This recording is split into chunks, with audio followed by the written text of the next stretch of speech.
uma vez para falar sobre o homem, a sexualidade masculina e as questões desse mundo masculino. Eu sou o Paulo e tenho esse canal aqui no YouTube já há algum tempo e queria lembrar, antes de começar a falar o tema de hoje, lembrar de se inscrever no canal e dar um like se vocês gostarem, para a gente poder ter a sensação se está sendo útil os temas que a gente está trazendo aqui, e pedir sugestões a vocês nos comentários, o que a gente pode trazer aqui que seja de interesse. Hoje eu pensei em falar mais um pouco sobre os homens que não conseguem romper a barreira da vida adulta. É uma questão que a gente já vem falando, às vezes a gente usa o termo de homem e menino.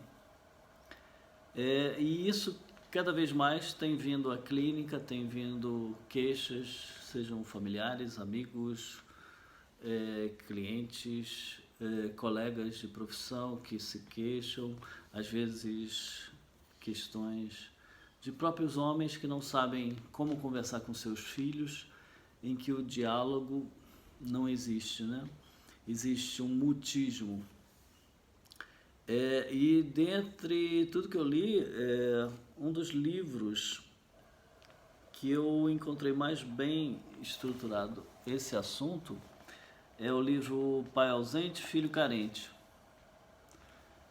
É um terapeuta, o autor é um terapeuta canadense de Quebec, que é o Guy Corneau. O livro originalmente foi escrito em francês em 2003. Père Manquin, Fils Manqué. E só em 2015 é que houve essa tradução para o português pela editora Manoli.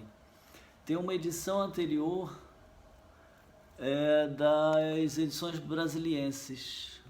Eu já não sei de que ano, só em sebos, em alfarrabistas é que se consegue, né? Outra tradução. Eu conheci essa e achei fantástico. O Guy Corneau, inclusive, ele criou workshops com homem, começou há 30 anos a fazer grupos de homens para discutir, fazer um trabalho de terapia de grupo, em que eles pudessem, só homens, falar dos seus problemas, das suas dificuldades, né? Nesse mundo em que a mulher teve todo o movimento do feminismo, está se liberando, conquistando os melhores empregos, dominando a universidade, são as que continuam a estudar, e nesses últimos 30, 40 anos, os homens com seus problemas da infância e da adolescência acabaram não tendo uma estabilidade emocional para continuar uma vida plena como vinha no passado. Esse homem está perdendo a referência do seu papel na sociedade moderna, contemporânea, melhor dizendo, né? E esse livro vem questionar vários aspectos das causas e como ele objetiva a transformação, a mudança, a cura, o tratamento dessas questões, né? Porque muitos homens nem conseguem se visualizar com essas dificuldades. Eles simplesmente acham que é assim mesmo, que emoções são indiferentes, porque não reconhecem que faz falta, né? Só quando eles começam a ter problemas de relacionamentos, divórcios, dificuldades da identificação até de sexualidade, que eles começam a perceber que tem algo errado. Só que isso foi passado pelos pais, foi passado pelos colegas, ele não consegue desabafar com amigos, ele não consegue falar pelos seus pares, porque a grande maioria também está amarrado por não só o código de silêncio, mas também com as mesmas questões, e não sabem como sair disso. O autor de Pai Ausente, Filho Carente fala exatamente isso. O pai ausente é aquele pai que já não sabe como educar o filho, como pôr ordem, que teve que sair e deixar todo o papel da educação para a mãe, ou então saiu, se divorciou e não ficou com um papel fundamental e participante da educação do filho. Estamos aqui falando sobre educação dos filhos homens, tá? Ou teve uma doença muito grave que deixou ele afastado dessa parte da educação, ou faleceu, né? São várias questões, ou mesmo o pai muito machista, né? Que habitualmente já tinha aprendido isso com seu pai, com seu avô, achava que o papel do homem era só o trazer o dinheiro, prover conforto, ter a casa, consertar o carro, limpar o carro, e a educação do filho homem fica delegado totalmente à mulher. E falamos já várias vezes que isso contribui para conduzir esse filho para uma esfera eminentemente simbiótica com a mãe, com a esfera feminina. E aí tem as questões não só desse triângulo pai, mãe e filho, em que o menino tem que oscilar para um polo feminino e um polo masculino para crescer, para amadurecer e fazer o seu parto psicológico para um homem equilibrado. Em muitas famílias isso consegue-se ainda, mas a grande maioria, o que se tem verificado na sociedade, é que não consegue romper esse laço com essa simbiose dominante do mundo feminino.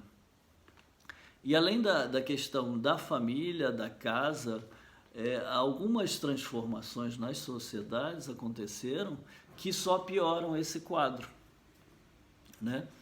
Então, por exemplo, na sociedade no Brasil, com o advento da pílula, com o advento do prazer, da liberação feminina, houve um boom de separações de casais, de divórcios, em que a grande maioria das crianças ficavam com as mães, para serem cuidadas com as mães, as meninas e os meninos, né? E esses meninos criados por mães depois iam para uma escola em que o modelo de educação no Brasil também afastou os homens do ensino básico, fundamental, e esse menino na escola só encontra mulheres, professoras, inspetoras, sem referência do masculino. E esse livro, além dele caracterizar e conseguir identificar 10 subtipos de homens meninos, homens infantilizados, ele também aborda essa questão básica da agressividade. Ou seja, todo homem, no nosso desenvolvimento, desde lá dos homos erectus e em seguida, nós temos essa agressividade natural. E ele diz que quando o menino não tem um pai de referência, pode ser um avô, um modelo masculino de referência, e ele fica nesse estado simbiótico com a mãe que reprime a agressividade do menino, ela provoca um recalcamento dessa agressividade. Esse menino fica com uma agressividade recalcada, e aí ele não sabe expressar a agressividade de uma forma equilibrada. O papel de trabalhar essa agressividade do menino seria do pai, seria dos pais do clã, dos pais da tribo, dos tios e avós, nas caçadas, nos rituais de passagem de todas as civilizações em que crescemos e aprendemos a trabalhar isso, né? Não, na sociedade atual é a mãe que oprime essa agressividade, aí chega na escola, é uma mulher professora que oprime, e esse jovem vai crescendo até a adolescência com uma agressividade recalcada. E depois o que aparece muitas vezes é um rapaz que escolhe uma menina, que muitas vezes é semelhante à mãe, e ele desconta a agressividade nessa namorada, nessa esposa, uma vez que ele não pôde ser agressivo com a mãe. Então esse recalque de agressividade depois pode vir a se manifestar numa vida adulta, porque não foi trabalhada, não foi permitida se expressar de uma forma controlada, comedida, sem violência, sem rompantes, sem as vias de fato chegar a uma agressão física ao inferiorizado, né? Foi recalcado simplesmente e depois explode de uma forma, muitas vezes, né, não é sempre, mas de uma forma descontrolada. Isso é para vocês que estão me vendo começarem a fazer algumas conexões, então talvez seja isso. Então vamos pegar um exemplo, uma criança em que já está sendo criada por um pai infantilizado, um pai dissociado, um pai que a vida dele é chegar do trabalho, ele quer ver televisão, quer se alienar porque a vida é muito dificultada e a criança, o menino, demanda atenção e ele fala, olha, agora fica com a sua mãe um pouco porque eu estou cansado, eu tenho que ver a televisão, e esse filho começa também a copiar o modelo paterno. Então vamos ficar em silêncio e ver a televisão, ver as notícias, depois ver uma série, sempre com essa questão de dissociar e não sentir as emoções no corpo. Eu tenho que camuflar. A sociedade, o comportamento de uma criança que cresce com esse modelo de pai vai ser uma criança e um adolescente dissociado até do que gosta e do que não gosta, dissociado das emoções do seu corpo. Ele aprende inclusive a sexualidade visualmente, e a absorção dessa emoção que ele acha que é prazer fica puramente mental e genital, sem experimentar o prazer no corpo, porque o corpo está dissociado. Então temos esses modelos, né, descritos aqui, que ele vai desde o narcisista, do perfil do adulto alcoólico, alcoólatra, drogado, o homossexual, o modelo do filhinho bonzinho, que tem uma agressividade recalcada, que explode, ele sugere que o modelo até de personagem seria o Hulk, né? Quando é o médico bonzinho, é aquele que a mamãe gosta, que todo mundo gosta, mas de vez em quando irrompe um Hulk que rasga até as roupas, porque não consegue se conter, nem controlar, nem saber direito quem gosta e de quem não gosta, né? É claro que todas essas personagens de Marvel e de X-Men tem sempre algumas coisas que a psicanálise trabalha, dos arquétipos, dos mitos, né, para referência dos heróis dessas crianças, né, como eles se espelham e como eles procuram não se perder nesse mundo dissociado.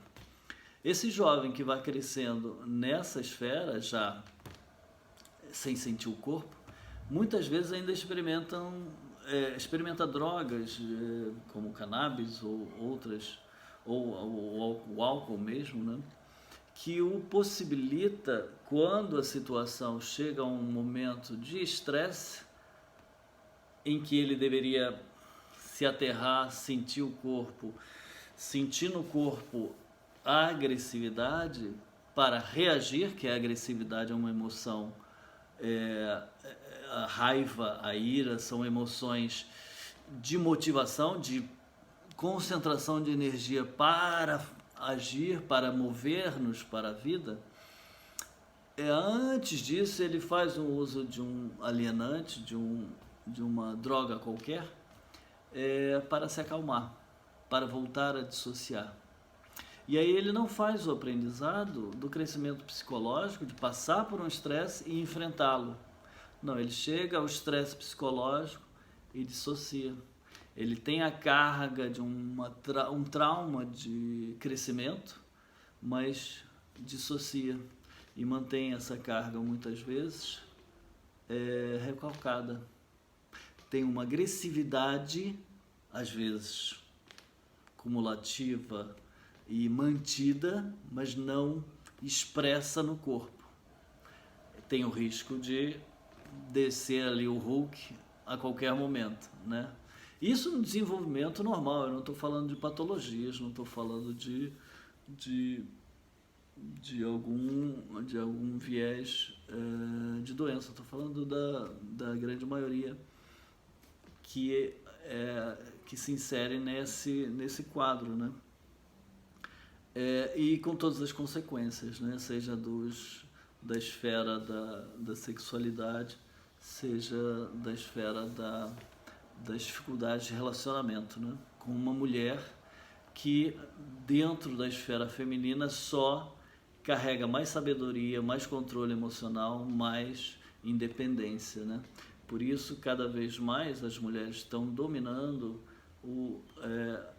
os ambientes universitários e de trabalho em todo o mundo.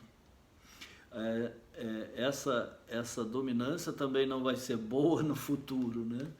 Porque o que tendemos a ter é esse balanço, é esse equilíbrio.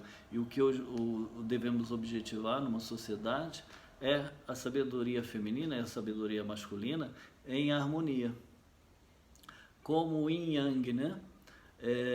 Nem só as cargas positivas dominando, nem só as cargas negativas dominando. Lembrem que na figura do Tao, do yin yang, dentro do branquinho tem um polo negro. Dentro da positividade sempre vai ter um polo negativo. Dentro da esfera masculina sempre tem que ter o feminino. Dentro do negativo tem que ter o positivo. O branco, mas dentro tem um preto. O preto, mas dentro tem um branco. E o circular faz com que essas energias estejam em equilíbrio, né? Bem, isso é só mais uma conversa. Espero que dê para abrir outros temas e outros pensamentos. Um abraço.